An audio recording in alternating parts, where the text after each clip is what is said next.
why the rules you use matter so much. So the rules you use, this is a basic thesis, and I'm going to explain why I believe this. But the rules that you use to run your world are extremely important. Now, the pushback I've always gotten on this is that, it doesn't matter what rule set you use, it won't affect your world. And I'm not sure why so many people have argued with me on this one. I think maybe it's because they haven't actually run too many different game systems. That's what I speculate, although, there's always the possibility I'm wrong. If you think so, please leave a comment. I'd love to hear it. But I don't think I'm wrong, and the reason I don't think I'm wrong is because I've been playing since the early 80s, actually, maybe even before that. I don't really remember. A long time, though. And because I was a kid, I don't really remember. The basic premise here is that there's a couple of really important things to consider when you consider your rules for your campaign world. Because the rules themselves are an interface that between your world, your imagination, and the players. So your imagination has to go through the rules, and that gets translated into information to your players. So the basic function, the physics, how your world works, everything is going to depend on your rules. Now, that is a huge part of your world. Just the basic how things work, how people climb up in experience levels, what levels they can achieve, what sort of treasures they can find, what sort of magic spells they can find. So what I speculate people have given me pushback on that. It's primarily probably, in my opinion, I think because they've mostly just played D20 games. And it's true, you can probably hear my dog in the background. So it's the interface. It's the interface. And if you only played D20 rules, then you've never really changed out the interface so much. Now, that isn't to say that even changing D20 rules isn't going to have a dramatic effect on your game. That is, if you, say, are going to play Maze Rats, and you build your world around Maze Rats, it's going to feel a lot different than if you build it around Lamentations. Right? Maze Rats is very rule light. Very randomized characters. Lamentations is much more in depth. Right? It has quite a different feeling.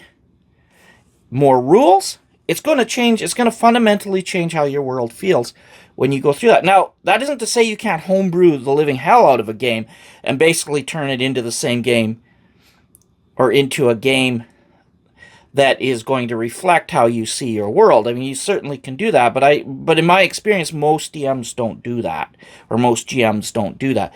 Most GMs will just take a set of rules and they'll start building a world around those rules. So that's your interface. And if you change out your interface, it's going to change the feel of your world because it's going to change how your world fundamentally functions.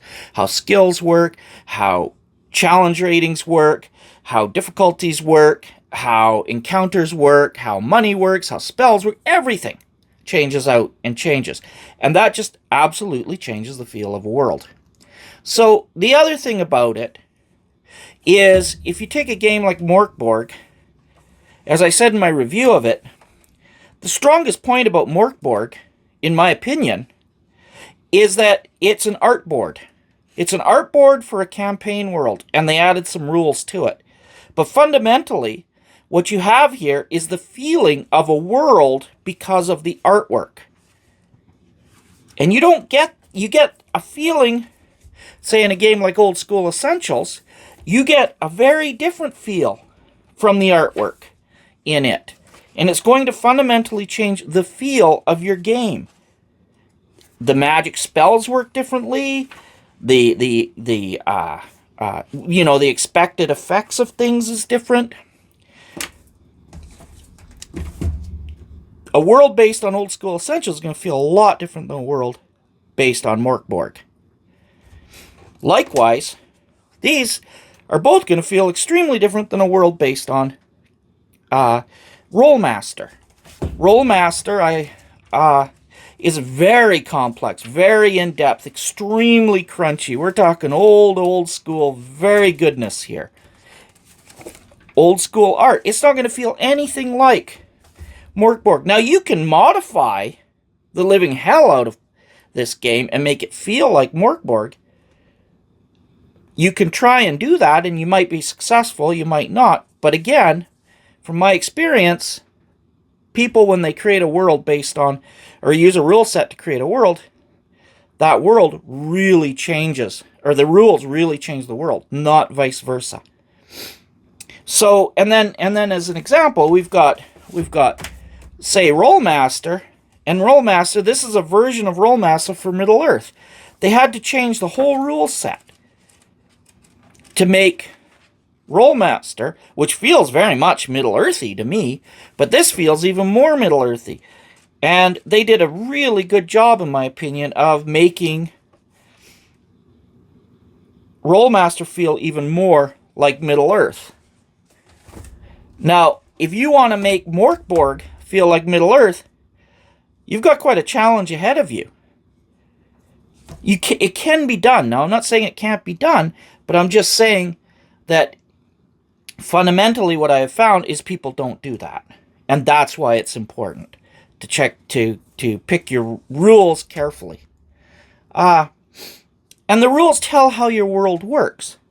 For example, Rolemaster is very complex combat system. It uses all these tables and charts, and then it's got critical hit charts, and then it's got explanations for the criticals and what happens. It's very, love this game. But anyway, so that's going to have a way different feel than if you base it on Morkborg, which basically has a handful of weapons and a very simplified combat system, as opposed to old school essentials. It has more weapons, but still a very, very simple combat system when compared to, say, Rolemaster, right? And then again, Maze Rats, again, is very simple. It's a very simple combat system.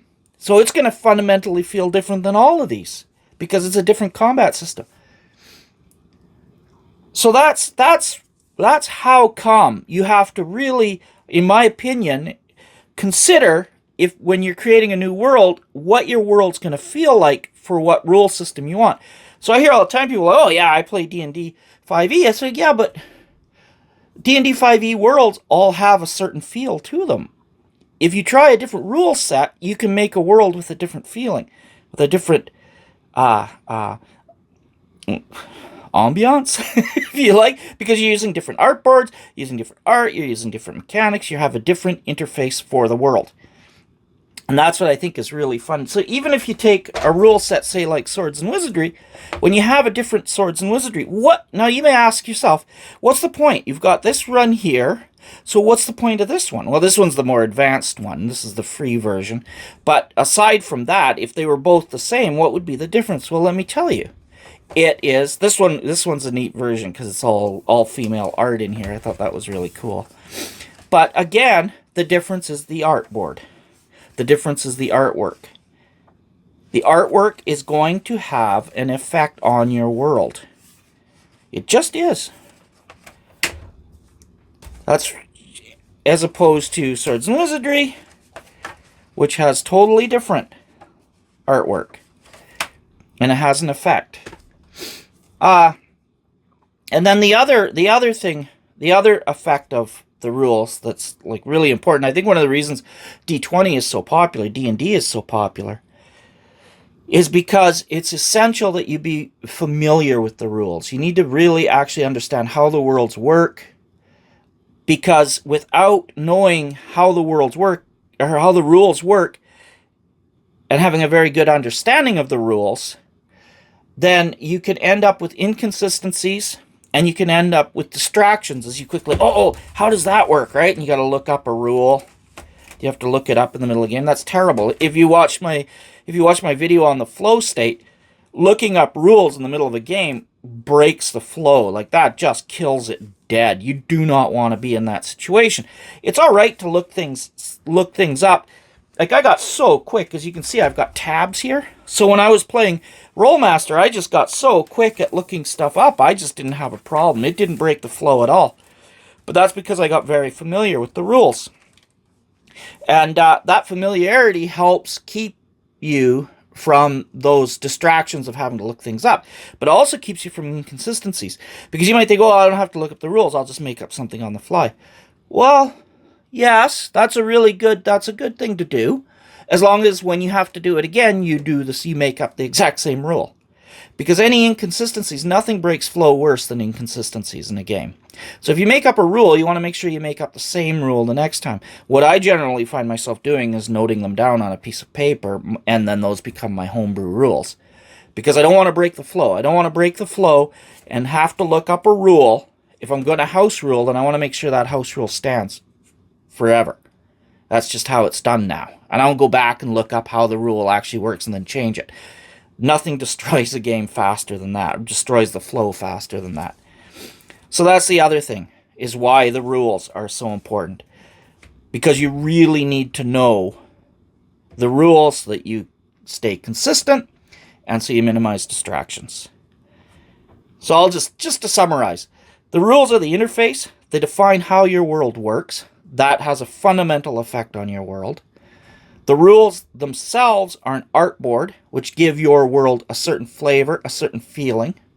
Rules inform the players of how your world works. So the levels, how do they have character points? Do they not? Do they have hero points? Do they not? Do they have hit points? Do they not? It all informs the players of how your world works. So they're extremely important in that perspective, and they're extremely important from the perspective of keeping the flow of your game going and minimizing inconsistencies.